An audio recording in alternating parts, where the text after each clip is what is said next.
Hello, my dear students. So the next chapter is ratio analysis. Here.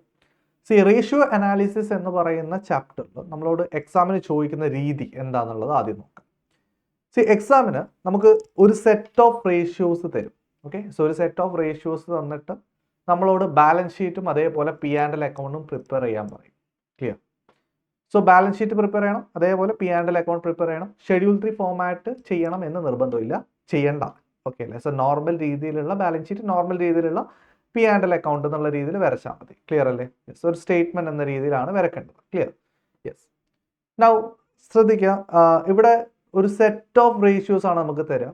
Okay, so നമ്മുടെ എക്സാമിന് ശ്രദ്ധിക്കേണ്ട ഒരു കാര്യം, നമുക്ക് ഈ വെറുതെ റേഷ്യോസ് മാത്രം വെച്ചിട്ട് നമുക്ക് എവിടെ നിന്ന് തുടങ്ങണം, എവിടെ നിന്ന് മീൻസ് എങ്ങനെയാണ് ഇത് ഫർദർ മൂവ് ചെയ്യുക, ആ ഒരു ഡൗട്ടാണ് ഉണ്ടാവുക.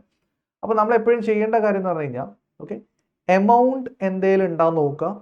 ഓക്കെ, അതിനെ കണക്ട് ചെയ്യുന്ന റേഷ്യോനെ വെച്ച് നോക്കാം. ഓക്കെ, സോ വെറുതെ ഒരു 4-5 റേഷ്യോസ് അങ്ങോട്ടും ഇങ്ങോട്ടും കണക്ട് ചെയ്തുകൊണ്ട് കാര്യമില്ല. നമ്മൾ എന്ത് നോക്കുന്നുണ്ടെങ്കിലും ഓക്കെ, ഒരു എമൗണ്ട് റുപ്പീസിലൊരു ഫിഗർ തരും, ആ ഫിഗറും നിങ്ങൾ ഏതെങ്കിലും ഒരു അതുമായി കണക്ട് ചെയ്യുന്ന ഒരു റേഷ്യോ ആയിട്ട് കണക്ട് ചെയ്തിട്ട് നെക്സ്റ്റ് വാല്യൂ കണ്ടുപിടിക്കുക. ഓക്കെ, സോ അങ്ങനെ വേണം ഡെവലപ്പ് ചെയ്ത് കൊണ്ടുപോകാൻ. സോ ഓൾവേസ് എക്സാമിന് ഫസ്റ്റ് തന്നെ എന്താ പറയുക, നമുക്ക് മെയിൻ ആൻസർ അല്ലെങ്കിൽ balance sheet and P and L വരക്കാൻ പറ്റണമെന്നില്ല. So you can follow this thing. അതായത് നമ്മൾ ആദ്യം നമുക്ക് എന്ത് ഇൻഫർമേഷൻ കിട്ടുന്നോ അതിനനുസരിച്ചിട്ട് വർക്കിങ്സ് ചെയ്തു പോവാം. And finally you can write the main answers. Okay, so കുഴപ്പമൊന്നുമില്ല, you can follow that. Clear? So ഞാൻ യൂഷ്വലി ഫോളോ ചെയ്യുന്ന ആ ഒരു രീതി തന്നെയാണ്. ആദ്യം വർക്കിങ്സ് ചെയ്തിട്ട് പിന്നീടാണ് മെയിൻ ആൻസറിലോട്ട് പോകുന്നത്. സോ ആദ്യം തന്നെ മെയിൻ ആൻസർ വേണം എന്ന് നിർബന്ധമില്ല. ക്ലിയർ അല്ലേ? ഓക്കെ, സോ നമുക്ക് ഓരോന്നായിട്ട് നമുക്ക് ഇവിടുത്തെ റേഷ്യോസ് ചെക്ക് ചെയ്യാം. റെഡിയാണോ? Yes. So the first type of ratios, നമ്മൾ ആദ്യം മനസ്സിലാക്കേണ്ട റേഷ്യോസ് ലിക്വിഡിറ്റി റേഷ്യോസ് ആണ് ആദ്യം മനസ്സിലാക്കേണ്ടത് അല്ലേ? Yes, liquidity ratios or short term solvency ratios. ഇതിനെ പറ്റിയിട്ട് ഡീറ്റെയിലിങ്ങിലോട്ട് ആവശ്യമില്ല, നമുക്ക് എന്താണ് ആ റേഷ്യോസ്, അതിൻ്റെ ഇക്വേഷൻ എന്താണെന്ന് പ്രോപ്പറായിട്ട് അറിഞ്ഞാൽ മതി അല്ലേ? സോ 1 by 1 നോക്കാം മക്കളെ. നമുക്ക് ഇവിടെ പഠിക്കാനുള്ള റേഷ്യോസ് ഏതൊക്കെയാണെന്നറിയോ? ഒന്ന് current ratio, okay, quick ratio. Quick റേഷ്യോന്റെ വേറൊരു പേരാണ് ആസിഡ് ടെസ്റ്റ് റേഷ്യോ, അത് റിമെമ്പർ. ഓക്കെ അല്ലേ? യെസ്. അടുത്തത് cash ratio or absolute liquidity ratio എന്ന് പറയും. നാലാമത്തത് basic defence interval and last one is net working capital. Clear ആണോ? ഓക്കെ മക്കളെ, കറണ്ട് റേഷ്യോ എന്ന് പറയുമ്പോൾ അത് ഉദ്ദേശിക്കുന്നത് current asset divide by current liabilities ആണ് അല്ലേ? Current asset by current liabilities. Clear? And net working capital എന്ന് പറഞ്ഞാൽ current asset minus current liabilities ആണ്. ക്ലിയർ അല്ലേ? യെസ്. സോ ഇവിടെ എന്താണ് കറണ്ട് അസറ്റ്, എന്താണ് കറണ്ട് ലയബിലിറ്റീസ് ഉള്ളത് നമുക്ക് നോക്കാം. റെഡിയാണോ? യെസ്.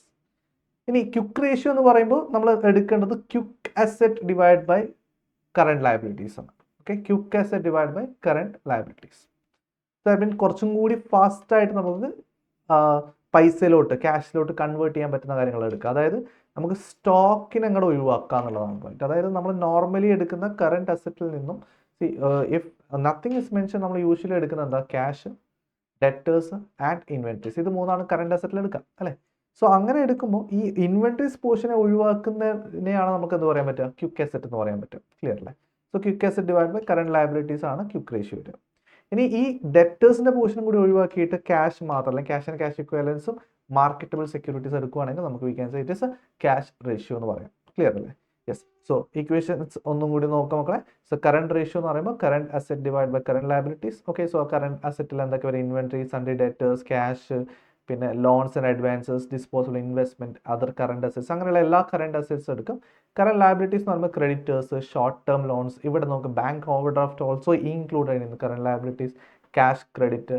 ഓക്കെ, സോ നിങ്ങൾ എല്ലാത്തിലും കറണ്ട് ലയബിലിറ്റീസിൽ ബാങ്ക് ഓവർ ഡ്രാഫ്റ്റ് ഇൻക്ലൂഡ് ചെയ്തിട്ട് തന്നെ ചെയ്തോളൂ. ഓക്കെ, ഔട്ട്സ്റ്റാൻഡിങ് എക്സ്പെൻസസ്, പിന്നെ provision for tax, proposed dividend, unclaim dividends, any other current liabilities, ഇതൊക്കെ നമ്മൾ കറണ്ട് ലയബിലിറ്റീസ് എടുക്കും. ഓക്കെ അല്ലേ? In case of quick ratio നമ്മൾ ശ്രദ്ധിക്കേണ്ട കാര്യം എന്ന് പറഞ്ഞു കഴിഞ്ഞാൽ ഈ കറണ്ട് അസറ്റിൽ നിന്നും നിങ്ങൾ എന്ത് ഒഴിവാക്കണം? അതായത് നമുക്ക് കുറച്ചും കൂടി ഫാസ്റ്റ് ആയിട്ട് ക്യാഷ് ആക്കാൻ പറ്റുന്ന കാര്യങ്ങളാണ്. ഓക്കെ, സോ അതെന്ന് പറയുമ്പോൾ നമ്മൾ ഇൻവെന്ററീസിന് അത്രയും പെട്ടെന്ന് ക്യാഷ് ആക്കാൻ പറ്റണമെന്നില്ല, അതുകൊണ്ട് ഇൻവെന്ററീസിന് ഒഴിവാക്കണം. ഒന്ന്. രണ്ടാമത്തത് നമ്മൾ ശ്രദ്ധിക്കേണ്ടത് പ്രീപെയ്ഡ് എക്സ്പെൻസ് ഒഴിവാക്കുക. പ്രീപെയ്ഡ് എക്സ്പെൻസ് എന്ന് പറഞ്ഞു കഴിഞ്ഞാൽ നമുക്ക് അസറ്റ് ആണ്, പക്ഷെ നമ്മൾ ഓൾറെഡി കൊടുത്ത പൈസ അല്ലേ? നമ്മൾ അക്കൗണ്ടിങ് പോയിന്റ് ഓഫ് വ്യൂ നമ്മൾ പറയും നമ്മൾ കൊടുത്ത പൈസ നമ്മൾ ചോദിച്ചാൽ തിരിച്ചു തരണം.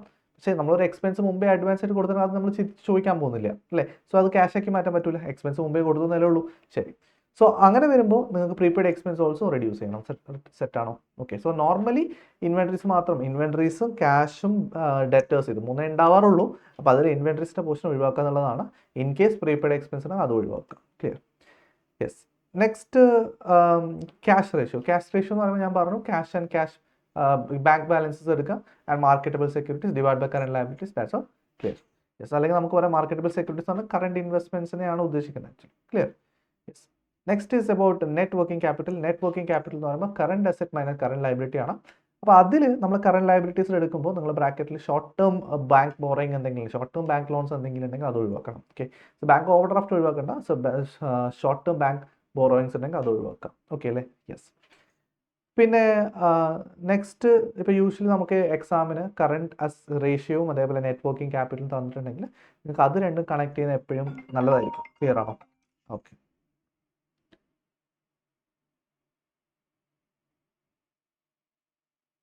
ഓക്കെ. പിന്നെ ലിക്വിഡിറ്റി റേഷ്യോയിലെ last one basic defence interval എന്ന് പറഞ്ഞ കാര്യമാണ്. സോ ഈ ബേസിക് ഡിഫൻസ് ഇൻ്റർവൽ എന്ന് പറയുമ്പോൾ നമ്മൾ ശരിക്കും എടുക്കുന്നതെന്ന് വെച്ച് കഴിഞ്ഞാൽ ഇത് നിങ്ങൾ ചെക്ക് ചെയ്താൽ മതി. Quick asset. Okay. So quick asset എന്താ വരുന്നത്? ക്വിക്ക് അസറ്റ് എന്ന് പറഞ്ഞാൽ current asset, prepaid expenses and inventories. അത് കുറക്കാം അല്ലേ? പ്രീപെയ്ഡ് എക്സ്പെൻസസ് ഇൻവെൻട്രീസ് കുറച്ച് കഴിഞ്ഞാൽ നമുക്ക് ക്വിക്ക് അസറ്റ് കിട്ടും അല്ലേ? Current asset minus prepaid expenses minus inventories എന്ന് പറഞ്ഞാൽ എന്താ? Yes, quick asset. ഈ ക്വിക്ക് അസറ്റ് വെച്ചിട്ട്, അതായത് നമ്മളെ നോർമൽ രീതിയിലുള്ള ബിസിനസ് ഓപ്പറേഷൻസ് ഒക്കെ സ്റ്റോപ്പ് ചെയ്തു എന്ന് വിചാരിക്കാം. ഓക്കെ. സോ ബിസിനസ് ഓപ്പറേഷൻസ് ഒക്കെ സ്റ്റോപ്പ് ചെയ്തു, കമ്പനിയുടെ റവന്യൂ ഒക്കെ സഡൻലി സ്റ്റോപ്പ് ചെയ്യണം. അതായത് സെയിലൊന്നുമില്ല. അപ്പോൾ ഇപ്പോൾ ഓൾറെഡി കിട്ടാനുള്ള പൈസയും ഓൾറെഡി കയ്യിലുള്ള ക്യാഷും വെച്ചിട്ട് എത്ര സമയം അല്ലെങ്കിൽ എത്ര ഡേയ്സ് കമ്പനിക്ക് മുന്നോട്ട് പോകാൻ പറ്റും എന്നുള്ളതാണ് ചോദിക്കുന്നത്. അപ്പോൾ ഡെയിലി ഓപ്പറേറ്റിംഗ് എക്സ്പെൻസ് കൊണ്ട് ഡിവൈഡ് ചെയ്താൽ മതി. ക്ലിയർ ആണോ? യെസ്. സോ ക്വിക്ക് അസറ്റ് വെച്ചിട്ട് നമുക്ക് എത്ര ഡേയ്സ് പോകാൻ പറ്റും എന്നുള്ളതാണ് ഉദ്ദേശിക്കുന്നത്, ബേസിക് ഡിഫൻസ് ഇൻ്റർവൽ കൊണ്ട് ഉദ്ദേശിക്കുന്നത്. സെറ്റ് അല്ലേ? Very good. യെസ് മക്കളെ, next topic to learn is long term solvency ratios. Okay. So long term solvency ratios or leverage ratios എന്ന് പറയാം. ഓക്കെ. സോ ഈ റേഷ്യോസ് ശരിക്കും പറഞ്ഞു കഴിഞ്ഞാൽ നമ്മളെ ഒരു ഫേമിൻ്റെ ക്യാപിറ്റൽ സ്ട്രക്ചറിനെ പറ്റിയിട്ടും ആ ഫേമിൻ്റെ ലോങ് ടേം സ്റ്റെബിലിറ്റിനെ പറ്റിയിട്ടാണ് ഇൻഡിക്കേറ്റ് ചെയ്യുന്നത്. ക്ലിയർ അല്ലേ? യെസ്. അപ്പോൾ ഇവിടെ നമുക്ക് കുറേ കാര്യങ്ങൾ അറിയണം. സോ ഇത് രണ്ട് ടൈപ്പാണ് മെയിനായിട്ട് വരുന്നത്. ഒന്ന് capital structure ratios. Okay. So capital structure ratios and രണ്ട് നമ്മുടെ കവറേജ് റേഷ്യോസ് എന്ന് പറയും. ഓക്കെ.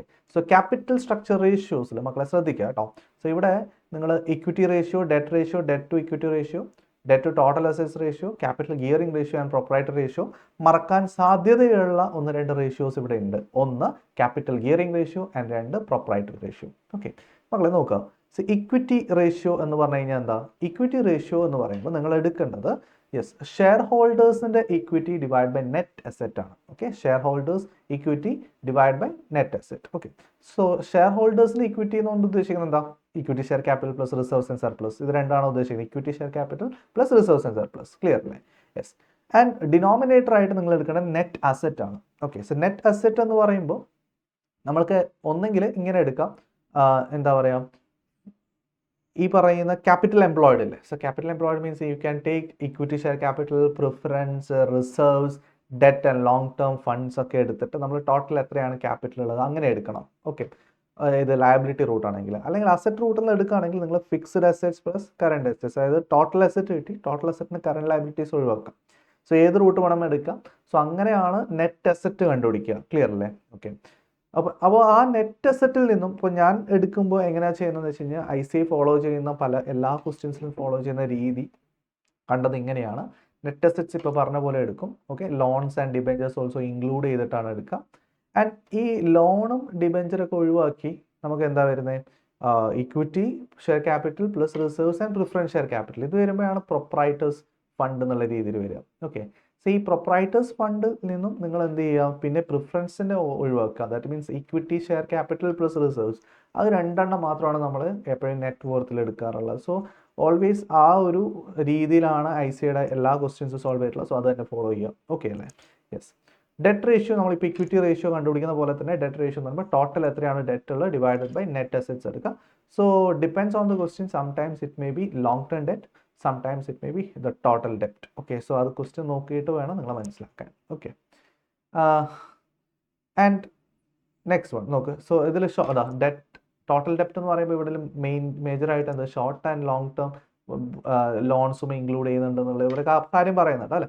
സോ സംടൈംസ് ചില സമയത്ത് ലോങ് ടേം വെച്ചിട്ടും ചെയ്യാറുണ്ട്. ഓക്കെ, സി ഇവിടെ റേഷ്യോസ് എന്നുള്ള ചാപ്റ്ററിൻ്റെ പ്രത്യേകത എന്ന് പറഞ്ഞു കഴിഞ്ഞാൽ നമ്മൾ ഒരു സെറ്റ് ഓഫ് ഇക്വേഷൻസ് പഠിക്കുവാണെങ്കിലും but when it comes to exams or some particular questions, okay, so നമ്മൾ നീഡ് ആൻഡ് റിക്വയർമെൻറ്റ് അനുസരിച്ചിട്ട് നമ്മൾ ratios may change. Okay, so നമ്മൾ എടുക്കേണ്ട വാല്യൂസ് മേ ചേഞ്ച്. അപ്പോൾ ക്വസ്റ്റ്യൻ നോക്കിയിട്ട് അതിനനുസരിച്ച് ചിലപ്പോൾ ചില കാര്യങ്ങൾ നമ്മൾ പഠിച്ചെന്ന് ചെറിയ വേരിയേഷൻസ് വരാനുള്ള സാധ്യതയുണ്ട്. Okay, so this can be possible എന്ന രീതിയിൽ പഠിക്കുക. ലോങ് ടേം ആവാം ചിലപ്പോൾ, including short term also. Okay, yes. And debt to equity ratio. Debt to equity ratio എന്ന് പറയുമ്പോൾ നമ്മളിപ്പോൾ ചെയ്ത രണ്ട് കാര്യങ്ങൾ, അതായത് നമ്മൾ ഡെറ്റ് റേഷ്യോ പഠിച്ചു, ഇക്വിറ്റി റേഷ്യോ പഠിച്ചു, അത് തമ്മിലുള്ള റേഷ്യോ ആണ് ഉദ്ദേശിക്കുന്നത്. അതായത് നിങ്ങൾക്ക് total debt divide by share holders equity എടുത്താൽ മതി.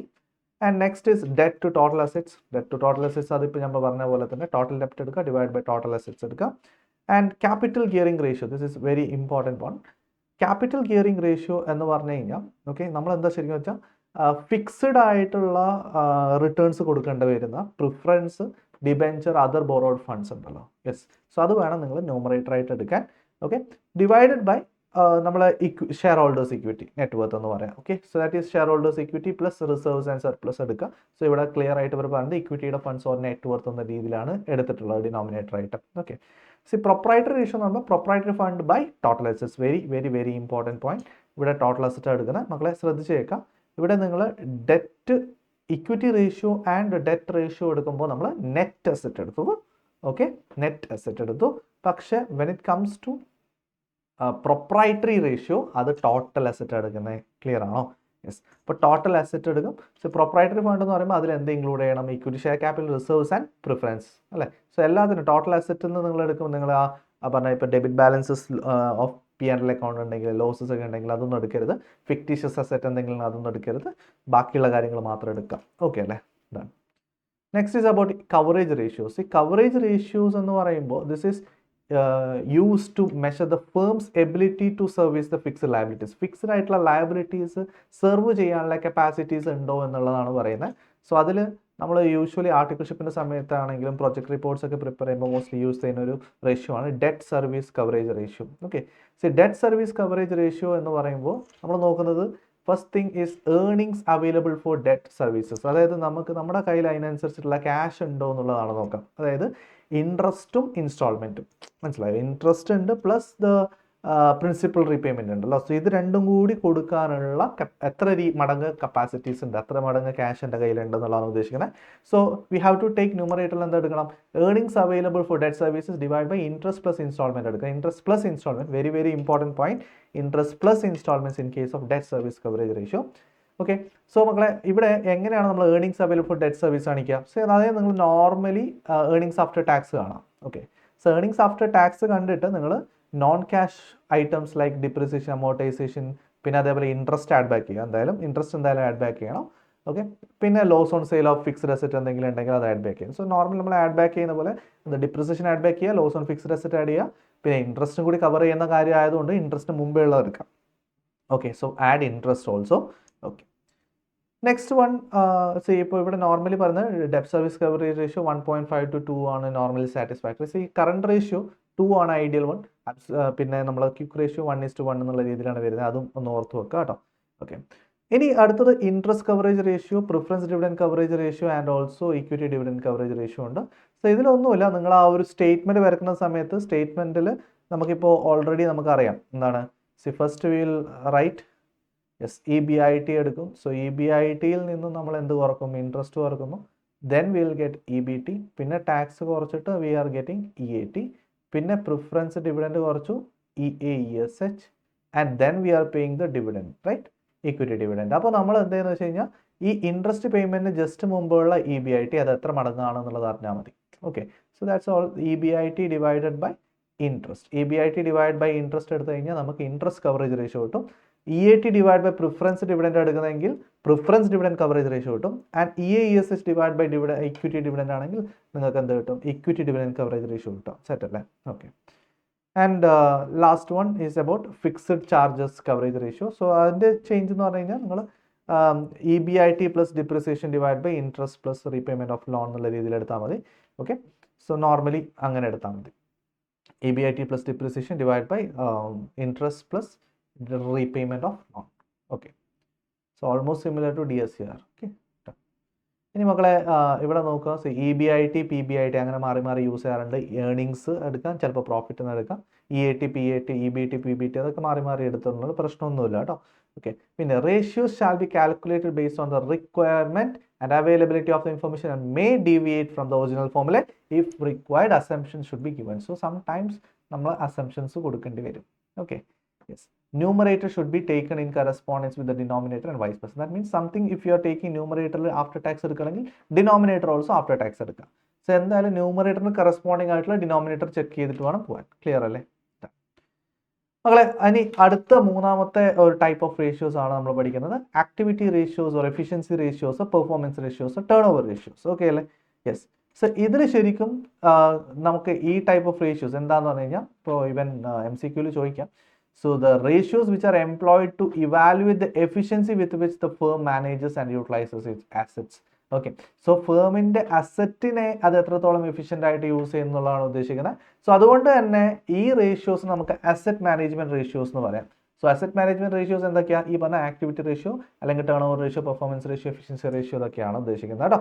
ഓക്കെ, നമ്മൾ നോക്കാം total asset turnover ratios. Total asset turnover ratio എന്ന് പറഞ്ഞാൽ turnover divide by asset. So ഇവിടെ നോക്കുക, നമ്മൾ സാധാരണ പറയുന്ന പോലെ അസറ്റ് കഴിഞ്ഞിട്ട് അസറ്റ് ടേൺ ഓവർ എന്ന് പറയുന്നത് അങ്ങനെ എന്തെടുക്കണം? Turnover by total asset എടുക്കണം അല്ലേ? ഫിക്സ്ഡ് അസറ്റ് എന്ന് പറഞ്ഞാൽ turnover by fixed asset എടുക്കണം. ക്യാപിറ്റൽ ടേൺ ഓവർ റേഷ്യോ എന്ന് പറയുമ്പോൾ അവിടെ ശ്രദ്ധിക്കാം, ക്യാപിറ്റൽ കൊണ്ട് ഉദ്ദേശിക്കുന്നത് ക്യാപിറ്റൽ എംപ്ലോയിഡ് ആണ്. അത് turn divide by net asset എടുക്കാം. ഓക്കെ, സോ അതേപോലെ current asset turnover ratio ആണെങ്കിൽ turnover divide by current asset എടുക്കാം. ഓക്കെ, വർക്കിംഗ് ക്യാപിറ്റൽ ആണെങ്കിൽ turnover divide by net working capital എടുക്കാം. ഇനി ചിലപ്പോൾ അതിൻ്റെ ഈ കോമ്പോണൻസിലേക്ക് പോകുകയാണെങ്കിൽ inventory or stock turnover ratio അത് വളരെ ഇമ്പോർട്ടൻ്റ് ആണ്. Inventory or stock turnover ratio. So inventory or stock turnover ratio ചോദിക്കുകയാണെങ്കിൽ നിങ്ങൾ എടുക്കേണ്ടത് കോസ്റ്റ് ഓഫ് ഗുഡ്സ് സോൾഡിന് ഫസ്റ്റ് പ്രിഫറൻസ് കൊടുക്കാം. Okay, see cost of goods sold divide by COGS divide by average stock എടുക്കാം. Okay, so average stock എങ്ങനെയാണ് കണ്ടുപിടിക്കുക? Opening stock plus closing stock divide by 2 എന്നുള്ള രീതിയിൽ നമുക്ക് കണ്ടുപിടിക്കാൻ പറ്റും അല്ലേ? So in case of receivables turnover ratio നമുക്ക് എന്താ ചെയ്യുക? റിസീവബിൾസ് ടേൺ ഓവർ റേഷ്യോ എന്ന് പറഞ്ഞു കഴിഞ്ഞാൽ നിങ്ങൾ ചെയ്യേണ്ടത് എന്താ? ക്രെഡിറ്റ് സെയിൽ എടുക്കണം അല്ലേ? ഡെറ്റേഴ്സ് വരണമെങ്കിൽ ക്രെഡിറ്റ് സെയിൽ വരണം അല്ലേ? So credit sale divide by average debtors ആണ് ഉദ്ദേശിക്കുന്നത്. ഓക്കെ, അതേപോലെ പേയബിൾ ടേൺ ഓവർ റേഷ്യോ എന്ന് പറയുമ്പോൾ credit purchases divided by average payables എന്നുള്ള രീതിയിലാണ് വരുന്നത്. സോ ഇവിടെ പേയബിൾസും റിസീവബിൾസ് എന്ന് പറയുമ്പോൾ that also includes what? Bill also. Bill receivable also including bill റിസീവബിളും ഡെറ്റേഴ്സും കൂട്ടിയിട്ടാണ് എന്ത് വരുന്നത്? നമ്മൾ റിസീവബിൾസ് ഒന്നും ആയിട്ട് എടുക്കുക. അതേപോലെ പേയബിൾസ് എന്ന് പറഞ്ഞാൽ ബിൽ പേയബിൾസ് ഓൾസോ ഇൻക്ലൂഡഡ് ആണ് എന്ന് ഓർക്കുക. സെറ്റാണോ? Very good. ഓക്കെ അല്ലേ? ഇക്വേഷൻസ് ക്ലിയർ ആണല്ലോ? യെസ്. സി റയർലി ഇപ്പോൾ ഇൻവെൻട്രിയുടെ ആണെങ്കിലും നമ്മൾ COGS ആണ് ആദ്യത്തെ പ്രിഫറൻസ്, അത് കഴിഞ്ഞിട്ടാണ് നെക്സ്റ്റ് പ്രിഫറൻസ് മാത്രമേ സെയിലുള്ളൂ. പക്ഷേ നമ്മൾ നേരത്തെ പറഞ്ഞ total asset turnover ratio, അതേപോലെ fixed asset turnover ratio, current asset turnover ratio, net working capital ratio turnover ratio, അതേപോലെ ക്യാപിറ്റൽ എംപ്ലോയിഡ് അല്ലെങ്കിൽ net asset turnover ratio, ഇതൊക്കെ നമ്മൾ എങ്ങനെയാണ് കൺസിഡർ ചെയ്യുക? സോ സെയിലാണ് first preference കൊടുക്കുക. Okay, so inventory turnover ratio നമ്മൾ COGS എടുത്ത് ചെയ്യുന്നു. ഓക്കെ അല്ലേ? സോ അത് ഇൻവെൻട്രി ഇപ്പോൾ in case if it is raw material ഇൻവെൻട്രിനെ പറ്റിയിട്ടാണ് പറഞ്ഞത്. റോ മെറ്റീരിയലിൻ്റെ കൺസംഷനെ പറയുക. So raw material consumption divide by average raw material stock asset. Okay, yes. പിന്നെ നമുക്ക് ഇതിനെ പറ്റിയിട്ടുള്ള ഇപ്പോൾ collection period or payable period പറയാം. അതേപോലെ റിസീവബിൾസിൻ്റെ വെലോസിറ്റി എത്രയാണ്, അല്ലെങ്കിൽ കളക്ഷൻ പീരീഡ് തന്നെയാണ് ഈ വെലോസിറ്റി കൊണ്ട് ഉദ്ദേശിക്കുന്നത്. സിമിലർലി നമുക്ക് പേയബിളിനെയും ചോദിക്കാം കേട്ടോ. സോ അത് നമുക്ക് പഠിക്കാനായിട്ട് ഈസി ആയിട്ട് വന്ന് എത്ര ദിവസം വരെ പോകുന്നുള്ളത് നോക്കിയാൽ മതി. എത്ര ദിവസമാണ് പെൻഡിങ് വരാനുള്ള സാധ്യത നോക്കിയാൽ മതി. അതായത് ടോട്ടൽ സെയിലിൻ്റെ ഇപ്പോൾ ടോട്ടൽ സെയിൽ എന്ന് പറയുന്നത് 1 കോടിയാണ്. ഓക്കെ, സോ നമുക്കൊരു 25 ലക്ഷത്തിൻ്റെ ആവറേജ് ഡെറ്റേഴ്സ് ഉണ്ടാവും എന്ന് പറഞ്ഞു കഴിഞ്ഞാൽ സോ ഏകദേശം അല്ലേ? സോ ഈ ഒരു എന്താ പറയുക 1/4 അല്ലേ വരിക? അതായത് ടോട്ടൽ ടൈം പീരീഡ് 1/4 എന്ന് പറയുമ്പോൾ നമുക്ക് 3 മാസം എടുക്കുക. സോ 3 മാസത്തെ സെയിലാണ് ഇവിടെ പെൻഡിങ്. എത്ര മാസത്തെ സെയിലാണ് നമുക്ക് ആവറേജ് ഡെറ്റർ ആയിട്ട് കിടക്കുക? അതാണ് പോയിന്റ്. ഓക്കെ, സോ നിങ്ങൾക്ക് ഒന്നെങ്കിൽ അങ്ങനെ ചെയ്യാം. ഓക്കെ, അല്ലെങ്കിൽ നമുക്ക് ഡയറക്റ്റ്ലി എന്ത് ചെയ്യാമെന്ന് വെച്ചാൽ ഈ ടോട്ടൽ ഡേയ്സ് എടുക്കുക. 365 days divide by 360 days divide by receivable turnover ratio എടുക്കാം. ഓക്കെ അല്ലേ? സോ ഞാൻ ഇപ്പോൾ പറഞ്ഞ എക്സാമ്പിൾ ആണെങ്കിൽ 1 കോടി ഡിവൈഡ് ബൈ 25 ലക്ഷം എന്ന് പറയുമ്പോൾ 4 നമുക്ക് ടേൺ ഓവർ കിട്ടാം അല്ലേ? സോ ഒരു വർഷത്തിൽ നമുക്ക് 12 മാസമുണ്ട്. 12 മന്ത്സ് ഡിവൈഡ് ബൈ 4 എന്ന് പറയുമ്പോൾ 3 മന്ത്സ് ആയിരിക്കും ആ ഒരു ടൈം കിട്ടുക. ഓക്കെ, ഇപ്പോൾ നമ്മൾ പെട്ടെന്ന് ചോദിക്കുകയാണ് 3 മാസമാണ് കളക്ഷൻ പീരീഡ്. ഓക്കെ, എന്ന് പറഞ്ഞു കഴിഞ്ഞാൽ അതിൻ്റെ അർത്ഥം എന്ന് പറഞ്ഞു കഴിഞ്ഞാൽ നമ്മൾ ടോട്ടൽ എത്രയാണോ ക്രെഡിറ്റ് സെയിൽ ഉള്ളത് അതിൻ്റെ 3 മാസത്തെ പോർഷൻ 3/12 പോർഷൻ എന്തായിരിക്കും? ആവറേജ് ഡെറ്റേഴ്സ് ആയിരിക്കും. ശരി. ഓക്കെ, അതേപോലെ തന്നെയാണ് പേയബിളിൻ്റെ കേസിലും നമുക്ക് എന്ത് ചെയ്താൽ മതി? Yes 360 divide by turnover ratio എന്നുള്ള രീതിയിൽ എടുത്താൽ മതി. In case of stock velocity also you can follow the same. Okay done. ഇനി മക്കളെ ശ്രദ്ധിക്കുക, എന്താണ് cost of goods sold and cost of sale, ഇത് തമ്മിൽ മനസ്സിലാക്കുക കേട്ടോ. കോസ്റ്റ് സെല്ലിംഗ് ആൻഡ് ഡിസ്ട്രിബ്യൂഷൻ എക്സ്പെൻസസും കൂടി ആഡ് ചെയ്താലാണ്, കോസ്റ്റ് ഓഫ് ഗുഡ്സ് സോൾഡിൻ്റെ കൂടെ ആഡ് ചെയ്താലാണ് എന്ത് കിട്ടുക, കോസ്റ്റ് ഓഫ് സെയിൽ കിട്ടുക. Okay, so in the absence of information നമ്മൾ ഓൾവേസ് കോസ്റ്റ് ഓഫ് ഗുഡ്സ് സോൾഡും കോസ്റ്റ് ഓഫ് സെയിലും എന്തായിട്ട് എടുക്കുക, സെയിം ആയിട്ട് എടുക്കുക. ക്ലിയർ ആണോ? യെസ്. സോ അത് നിങ്ങൾ മനസ്സിലാക്കുക. സെറ്റ് അല്ലേ? ഡൺ. ഇനി next point. Yes, so COGS or cost of sales too നമുക്ക് എടുക്കാറുണ്ട്. So turnover ratios calculate ചെയ്യുമ്പോൾ പ്രോഫിറ്റ് പാർട്ട് ഒഴിവാക്കിയിട്ട് ചെയ്യാറുണ്ടെന്നാണ് പറയുന്നത്. ക്ലിയർ അല്ലേ? യെസ്. പിന്നെ നമ്മൾ ഡിനോമിനേറ്റർ ആയിട്ട് എടുക്കുന്ന total asset, fixed asset, current asset, net asset ഒക്കെ ഇല്ലേ, ഇതിൻ്റെയൊക്കെ ആവറേജ് എടുക്കുന്നതാണ് ഏറ്റവും ബെസ്റ്റ്. ബട്ട് ഇൻഫർമേഷൻസ് തന്നിട്ടില്ലെങ്കിൽ നമുക്ക് എന്ത് ചെയ്യണം? യെസ്, നമുക്ക് ക്ലോസിങ് എടുത്താൽ മതി. ബട്ട് ആവറേജ് ഫിഗർ തന്നിട്ടുള്ള ആവറേജ് എടുക്കുക. ഓക്കെ അല്ലേ? Yes. And again they are mentioning the same thing. Ratio should be calculated based on the requirement and availability of the information and may deviate from the original formula. If required, you have to give the assumptions also. Right? And the next, profitability ratios. The last type of ratios that we have to learn is profitability ratios. Profitability ratios, the first one, gross profit ratio. Yes, gross profit divided by sales. Net profit ratio, net profit divided by sales. Operating profit ratio, operating profit divided by, EBIT divided by sales. Expenses ratio, total expenses divided by sales. Right? Yes. So അത്രയും കാര്യമേ ഉള്ളൂ. So GP NP ഒക്കെ നിങ്ങൾക്ക് clear ആണ്. Operating profit എന്താണെന്ന് മനസ്സിലായി. അതേപോലെ ഇപ്പോൾ എക്സ്പെൻസസ് റേഷ്യോസിൽ ചിലപ്പോൾ നമ്മളോട് ചോദിക്കാം cost of goods sold ratio, COGS by sales. Operating expenses എന്ന് പറയുമ്പോൾ you have to take what, administrative expenses plus selling and distribution expenses divide by sales. So ആ എക്സ്പെൻസസിൻ്റെ കാര്യമാണ് എടുക്കുന്നത്. ഓക്കെ. പിന്നെ ഓപ്പറേറ്റിംഗ് റേഷ്യോ എന്ന് പറഞ്ഞാൽ ഇത് രണ്ടും വരും. അതായത് COGSും വരും, പിന്നെ നമുക്ക് COGS കോസ്റ്റ് ഓഫ് ഗുഡ്സ് സോൾഡിൽ വരാത്ത ബാക്കിയുള്ള അഡ്മിനിസ്ട്രേറ്റീവ് ആൻഡ് സെല്ലിംഗ് ഡിസ്ട്രിബ്യൂഷനിൽ, അതായത് ഇത് രണ്ടും കൂടി ആഡ് ചെയ്തിട്ട് നമുക്ക് കോസ്റ്റ് ഓഫ് സെയിൽ പോലെയാണ് കിട്ടുന്നത് അല്ലേ. സോ ആ കോസ്റ്റ് ഓഫ് സെയിലാണ് ഉദ്ദേശിക്കുന്നത്. Divide by sales into 100. Financial expenses divide by sales into 100. Financial expenses ratio. അത് വലിയ കുഴപ്പമൊന്നുമില്ല. ഓക്കെ.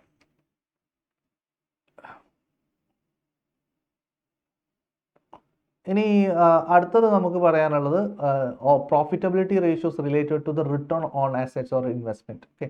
മക്കളെ ഇവിടെ നമുക്ക് റിട്ടേൺ ഓൺ ഇൻവെസ്റ്റ്മെന്റ് എന്താണെന്നുള്ളത് നോക്കാം. സോ റിട്ടേൺ ഓൺ ഇൻവെസ്റ്റ്മെന്റ് എന്ന percentage of the return invest on funds invested by in the business by the owners. Okay. So owners invest ചെയ്യുന്നതിൽ എത്ര റിട്ടേൺസ് കിട്ടി എന്നുള്ളതാണ് ഉദ്ദേശിക്കുന്നത്. സോ റിട്ടേൺ ഓൺ ഇൻവെസ്റ്റ്മെന്റ് എന്ന് പറയുമ്പോൾ റിട്ടേൺ ഡിവൈഡ് ബൈ ഇൻവെസ്റ്റ്മെന്റ് എന്നുള്ള രീതിയിലാണ് വരുന്നത് അല്ലേ. നിങ്ങൾ എന്താണോ റിട്ടേൺ, പ്രോഫിറ്റ് എന്താ, ഏർണിങ്സ് എന്താ, അതാണ് എടുക്കുക.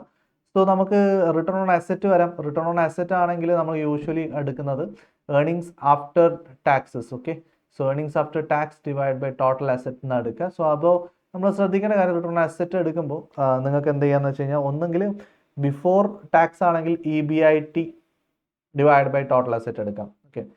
ആഫ്റ്റർ ടാക്സ് ആണെങ്കിൽ നിങ്ങൾക്ക് എന്ത് ചെയ്യാന്ന് വെച്ച് കഴിഞ്ഞാൽ ഏറ്റവും ബെസ്റ്റ് EAT പ്ലസ് ഇൻട്രസ്റ്റ് എടുക്കാം. രണ്ട് രീതിയിൽ ചെയ്യാറുണ്ട്. ഓക്കെ. സോ നോക്ക് മക്കളെ, first thing is EBIT divide by total assets. Clear അല്ലേ? ബിഫോർ ടാക്സ് ആണെങ്കിൽ. ശരി. ആഫ്റ്റർ ടാക്സ് ആണെങ്കിൽ ശരിക്കും നമ്മൾ ഇൻറ്റു 1 മൈനസ് ടാക്സ് ചെയ്താൽ മതി. പക്ഷേ കുറച്ചുകൂടി കറക്റ്റ് ആൻസർ എന്ന് പറയുന്നത് അവിടെ ഇൻട്രസ്റ്റ് ഒക്കെ വരാൻ സാധ്യത ഉള്ളതുകൊണ്ട് തന്നെ നമ്മൾ ഏറ്റവും ബെസ്റ്റ് ആൻസർ എന്ന് പറഞ്ഞാൽ ആദ്യം EAT എടുക്കുക, then add interest back. Okay. So അതാണ് കുറച്ചും കൂടി അക്യുറേറ്റ് ആയിട്ടുള്ള ആൻസർ വരിക. സോ റിട്ടേൺ ഓൺ അസെറ്റ് ചോദിക്കുകയാണെങ്കിൽ നിങ്ങൾ net profit after the taxes കാണാം. സോ ആഫ്റ്റർ ദ ടാക്സസ് ആർക്കൊക്കെ കിട്ടുന്നു? പ്രിഫറൻസ് ഷെയർ ഹോൾഡേഴ്സിനും അതേപോലെ ഇക്വിറ്റി ഷെയർ ഹോൾഡേഴ്സിനും കിട്ടേണ്ടതല്ലേ. യെസ്. അതിൻ്റെ കൂടെ ഡിബഞ്ചർ ഹോൾഡേഴ്സിന് കിട്ടേണ്ട ഇൻട്രസ്റ്റും കൂടെ ആഡ് ചെയ്യുക. അപ്പോൾ ടോട്ടൽ നമുക്ക് എന്ത് കിട്ടി? യെസ്, ഇവർക്ക് എല്ലാവർക്കും കൊടുക്കുന്നതിന് മുമ്പേ ഉള്ള പ്രോഫിറ്റ് എത്രയാണെന്നുള്ളത് കിട്ടി. ക്ലിയർ ആണോ? ഇതാണ്. Yes. Next about ROCE. So return on capital employed. Return on capital employed also the same way തന്നെ ഫോളോ ചെയ്യുക. ബിഫോർ ടാക്സ് ആണെങ്കിൽ എങ്ങനെയെന്നും ആഫ്റ്റർ ടാക്സ് ആണെങ്കിൽ എങ്ങനെയെന്നുള്ളത് നിങ്ങൾക്ക് എടുക്കാം. സോ ഡിനോമിനേറ്ററിൽ എന്ത് വരും? ക്യാപിറ്റൽ എംപ്ലോയ്ഡ് നെറ്റ് അസെറ്റ് വരും. ക്ലിയർ അല്ലേ? Done. And next one is return on equity അല്ലേ. സോ റിട്ടേൺ ഓൺ ഇക്വിറ്റി എന്ന് പറയുമ്പോൾ ROE ആണ്. സോ അതായത് നമുക്ക് EAES ഉണ്ടല്ലോ, നെറ്റ് പ്രോഫിറ്റ് ആഫ്റ്റർ ടാക്സ്. അതിന് പ്രിഫറൻസ് ഡിവിഡൻഡ് ഒഴിവാക്കി കഴിഞ്ഞാൽ എന്ത് കിട്ടും? EAES divide by the share ഹോൾഡേഴ്സിൻ്റെ ഫണ്ട് അല്ലെങ്കിൽ നെറ്റ് വർത്തിനെയാണ് ഉദ്ദേശിക്കുന്നത്. സോ ഇവിടെ എല്ലായിടത്തും നെറ്റ് വർത്ത് എന്ന് പറയുമ്പോൾ അവർ എടുക്കുന്നത് എന്ത് തന്നെയാണ് മക്കളെ പറ? Yes, equity share capital plus reserves and surplus, അതിനെയാണ് ഉദ്ദേശിക്കുന്നത് കേട്ടോ നെറ്റ് വർത്ത് എന്ന് പറയുമ്പോൾ. ഇതാണ്. ഓക്കെ. പിന്നെ ഡ്യൂപോണ്ട് മോഡൽ എന്ന് പറഞ്ഞൊരു മോഡലുണ്ട്. സോ ആ ഒരു മോഡലിൽ നമുക്ക് എന്താ പഠിക്കുന്നതെന്ന് വെച്ച് കഴിഞ്ഞാൽ നോക്കാം. ഓക്കെ. ഫസ്റ്റ് പോയിന്റ് ഇസ് നിങ്ങൾക്ക് ഇവിടെ നോക്കാം, profitability divide by net profit margin. So first if you are taking this net profit margin എടുക്കുക. നെറ്റ് പ്രോഫിറ്റ് മാർജിൻ നമ്മളെന്ന് പറയുമ്പോൾ നമ്മൾ എങ്ങനെ എടുക്കുക? നെറ്റ് പ്രോഫിറ്റ് കണ്ടുപിടിക്കണമെങ്കിൽ നിങ്ങൾ ഫസ്റ്റ് എന്ത് ചെയ്യും? Okay, net profit divide by sales എടുക്കും. So the equation comes like this. എന്താണ് net profit divide by sale എടുക്കും. ഓക്കെ, ഇനി രണ്ടാമത്തത് നമ്മൾ ശ്രദ്ധിക്കേണ്ടത് അസറ്റ് ടേൺ ഓവർ ആണ്. സോ അസറ്റ് ടേൺ ഓവർ എന്ന് പറഞ്ഞു കഴിഞ്ഞാൽ if you are taking asset turn എന്ന് പറയുമ്പോൾ നമ്മൾ sales divide by what are the assets എന്നാണ് ഉദ്ദേശിക്കുന്നത്. ക്ലിയർ അല്ലേ? യെസ്. ആൻഡ് പിന്നെ ലാസ്റ്റ് വണ്ണാണ് പറഞ്ഞു കഴിഞ്ഞാൽ എന്താണ് ഇക്വിറ്റി മൾട്ടിപ്ലയർ എന്ന് പറയും. സോ ഇക്വിറ്റി മൾട്ടിപ്ലയർ എന്ന് പറഞ്ഞു കഴിഞ്ഞാൽ സോ ഇവർ ഉദ്ദേശിക്കുന്നത് asset divide by the net worth or shareholders portion ആണ് ഉദ്ദേശിക്കുന്നത്. സോ ഇതെല്ലാം കൂടി കട്ട് ചെയ്തിട്ട് ലാസ്റ്റ് നമുക്ക് എന്ത് കിട്ടും? നെറ്റ് പ്രോഫിറ്റ് ലാസ്റ്റ് ഏർണിങ്സ് എത്രയാണോ ഡിവൈഡഡ് ബൈ ഷെയർ ഹോൾഡേഴ്സിന് കിട്ടുന്ന നെറ്റ് പ്രോഫിറ്റ് എത്രയാണോ ഡിവൈഡ് ബൈ നെറ്റ് വർത്ത് കിട്ടും. So that is same as return on equity. Clear അല്ലേ? സോ ഇതാണ് ഡിപ്പെൻഡ് മോഡൽ എന്ന് പറയുന്നത്. ഡിപ്പെൻഡ് മോഡൽ എന്ന് പറയുമ്പോൾ നിങ്ങൾ ഇതെല്ലാം മൾട്ടിപ്ലൈ ചെയ്യുക എന്നുള്ളതാണ് ഉദ്ദേശിക്കുന്നത്. ക്ലിയർ അല്ലേ? Yes. So net profit margin into എന്താ പറയുക asset turnover into equity multiplier, right? Okay, equity multiplier ആണ് നമ്മുടെ ലാസ്റ്റ് പോയിന്റ്. സോ അത് മറന്നു പോകാനുള്ള സാധ്യതയുണ്ട്. Okay, so asset or investment or capital divide by shareholders portion, share holders equity, right? Okay, done. പിന്നെ നമുക്ക് പഠിക്കാനുള്ള earnings per share. So EPS എന്ന് പറയുമ്പോൾ എത്രയാണ്? EAES divide by number of shares ആണ്. സോ EAES എന്ന് പറയുമ്പോൾ earnings available equity shareholders എടുക്കണം. ഡിവിഡൻഡ് DPS എന്ന് പറയുമ്പോൾ total dividend. Yes, you know that dividend എത്രയാണ് ഷെയർ ഹോൾഡേഴ്സിന് കൊടുക്കുന്നത് divide by number of shares എന്നുള്ളത് അറിയാം. Okay, dividend payout ratio. So payout ചോദിക്കുകയാണെങ്കിൽ നമ്മൾ EPSന്റെ ബേസിസിലാണ് പറയാം. So dividend payout ratio എന്ന് പറയുമ്പോൾ dividend per share divided by earnings per share, അതിനാണ് ഡിവിഡൻഡ് പേ ഔട്ട് റേഷ്യോ എന്ന് പറയുക. ക്ലിയർ ആണോ? യെസ്. ഇനി വെറുതെ ഡിവിഡൻഡ് റേഷ്യോ എന്ന് പറഞ്ഞാൽ അത് നിങ്ങൾ എന്ത് ചെയ്യുക? ഫേസ് വാല്യൂയുടെ മുകളിൽ എടുക്കുക. ഓക്കെ, സോ ഡിവിഡൻഡ് ഈൽഡ് ആണ് ചോദിക്കുന്നതെങ്കിൽ നിങ്ങൾ എന്ത് എടുക്കണം? Yes, dividend DPS divide by MPS എടുത്ത് വേണം ചെയ്യാൻ. ക്ലിയർ ആണോ? യെസ്. സോ ഡിവിഡൻഡ് ഈൽഡ് ചോദിച്ചു കഴിഞ്ഞാൽ DPS ഡിവൈഡ് ബൈ MPS, അതേപോലെ ഏർണിംഗ്സ് ഈൽഡ് ചോദിച്ചു കഴിഞ്ഞാൽ EPS ഡിവൈഡ് ബൈ MPS എടുക്കുക. ആൻഡ് പി റേഷ്യോ നമുക്കറിയാം പ്രൈസ് ടു ഏർണിംഗ്സ് അല്ലേ? So market price to earnings എന്നുള്ള രീതിയിൽ എടുക്കേണ്ട ഷെയർ. ഓക്കെ അല്ലേ? Done. And next one is market value to book value per share എന്നുള്ള രീതിയിലുള്ള ഇക്വേഷൻ തന്നിട്ടുണ്ട്. സോ അതായത് നിങ്ങൾ എന്താ എടുക്കുക വെച്ചാൽ average market value of the share എന്ന് എടുക്കുക divide by book value per share. Book value എങ്ങനെ കണ്ടുപിടിക്കുക? യെസ്, ബുക്കിലുള്ള നമ്മൾ ടോട്ടൽ നെറ്റ് വർത്ത് എത്രയാണെന്ന് നോക്കുക, ഇക്വിറ്റി ഷെയർ ഹോൾഡേഴ്സിന്റെ പോർഷൻ എത്ര നോക്കുക, divide by number of shares എടുക്കുക. So you will get book value per share. So average share price divide by എന്ത് കിട്ടും? Average share price divide by book value per share എടുത്താൽ മതി. Clear അല്ലേ? And lastly about Q ratios. Q ratio ആര് കൊണ്ടുവന്നുള്ളത് ചിലപ്പോൾ ചോദിക്കാം. It's James Tobin. Okay, so അതിൽ നമ്മൾ എടുക്കുന്ന Q ratio is equal to market value of the equity and liabilities. So നമ്മുടെ ബിസിനസ്സിലുള്ള ഇക്വിറ്റി ആൻഡ് ലയബിലിറ്റീസിൽ എത്രയാണ് ഇക്വിറ്റിയും ലയബിലിറ്റീസിൻ്റെ ഒക്കെ മാർക്കറ്റ് വാല്യൂ എത്രയാണെന്ന് നോക്കാം. And at the same time estimated replacement cost of asset. Okay, so അവിടെയുള്ള അസറ്റിൻ്റെ ഒക്കെ റീപ്ലേസ്മെന്റ് കോസ്റ്റ് എത്രയാണ് വരുന്നത് നോക്കാം. സോ ഇത് തമ്മിലുള്ള റേഷ്യോ ഉദ്ദേശിക്കുന്നത്. ഓക്കെ, സോ ഇതിനെപ്പറ്റി ഡീറ്റെയിൽ ആയിട്ടൊന്നും നമ്മൾ ചോദിക്കാനുള്ള സാധ്യതയില്ല. This ratio represent the relationship between market valuation and intrinsic value. So മാർക്കറ്റിലുള്ള വാല്യൂഷൻ എത്രയുണ്ടെന്ന് നോക്കാം, അതിനനുസരിച്ചുള്ള നമ്മുടെ കയ്യിലുള്ള അസറ്റ് ഒക്കെ ഉണ്ടോ എന്നുള്ളത് നോക്കാം. മനസ്സിലായോ? അറ്റ് ദ സെയിം തിങ്, അതായത് നമ്മൾ അസറ്റും കാര്യങ്ങളൊക്കെ നോക്കുന്ന സമയത്ത് ഇക്വിറ്റിയുടെ ലയബിലിറ്റീസിൻ്റെയും മാർക്കറ്റ് വാല്യൂവും ടോട്ടലി ഈക്വൽ ആവുന്നുണ്ടോ എന്നുള്ളത് നോക്കാം. ഈക്വൽ അല്ല, 1:1 ആണെങ്കിൽ അതിൻ്റെ അർത്ഥം ഈക്വൽ ആണെന്നുള്ളതാണ് അർത്ഥം അല്ലേ? സോ നമ്മുടെ കയ്യിൽ ഇപ്പോൾ വാല്യൂ ഓഫ് ദ ഫേം ആണ് ശരിക്കും ഉദ്ദേശിക്കുന്നത്. ഇക്വിറ്റിയുടെയും ലയബിലിറ്റീസിൻ്റെ എല്ലാത്തിൻ്റെയുള്ള മാർക്കറ്റ് വാല്യൂ നോക്കുകയാണ്. അതേപോലെ നമ്മുടെ കയ്യിലുള്ള ബുക്കിലുള്ളതിൻ്റെ കോസ്റ്റും കൂടി നോക്കുകയാണ്. ഓക്കെ അല്ലേ? So market value of equity and liabilities divide by estimated replacement cost of asset, അതാണ് എടുക്കുക. സെറ്റാണോ? ഓക്കെ, സോ നേരത്തെ ഇതെന്ന് വെച്ചാൽ ആവറേജ് ഷെയർ പ്രൈസ്, ഒരു ഷെയറിൻ്റെ പ്രൈസ് മാത്രമേ എടുക്കുന്നുണ്ടായിട്ടുള്ളൂ. ഇവിടെ എന്ന് പറഞ്ഞാൽ നമ്മൾ ഇക്വിറ്റിയുടെ ലയബിലിറ്റീസിൻ്റെ എല്ലാം total market value of the firm എന്നുള്ള രീതിയിലാണ് എടുക്കുന്നു. അതേപോലെ അസറ്റിൻ്റെയും എടുക്കുകയാണ്. ക്ലിയർ അല്ലേ? സോ ഇക്വിലിബ്രിയം എപ്പോഴാണ് സംഭവിക്കുന്നത് വെച്ച് കഴിഞ്ഞാൽ Q ratio 1 ആവുന്ന സമയത്താണ് വരുന്നത് അല്ലേ? So if it is less than 1 താഴെയാണെങ്കിൽ അതിൻ്റെ അർത്ഥം എന്താ? നമ്മുടെ അസറ്റിനേക്കാളും കുറവാണ് market value of the company ഉള്ളതെന്നാണ് അർത്ഥം. ഓക്കെ, ഇഫ് മോർ ദാൻ ആണെങ്കിൽ അതിനനുസരിച്ചിട്ട് സ്റ്റോക്ക് ഓവർ വാല്യൂ എന്നും പറയാം. ഓക്കെ, സോ ഇതൊക്കെയാണ് മേജർ റേഷ്യോസ് നമുക്ക് പഠിക്കാനുള്ളത്. സോ ഇത്രയും റേഷ്യോസ് നമുക്കൊന്ന് ഫാസ്റ്റായിട്ട് കവറപ്പ് ചെയ്തു. ആൻഡ് ഈ റേഷ്യോസിനെ കണക്ട് ചെയ്തിട്ട് വേണം നിങ്ങൾ എന്ത് ഫോം ചെയ്യാനായിട്ട്, നിങ്ങൾ balance sheet and profit and loss account prepare ചെയ്യാനായിട്ട്. സോ അത് നോക്കാം, ഞാൻ പറഞ്ഞ പോലെ എമൗണ്ടും ആൻഡ് റേഷ്യോ. ഓക്കെ, സോ ഇത് കണക്ട് ചെയ്തിട്ട് വേണം ചെയ്യാൻ. സെറ്റാണോ? Yes. So thank you, my dear students. Okay, we'll meet next time.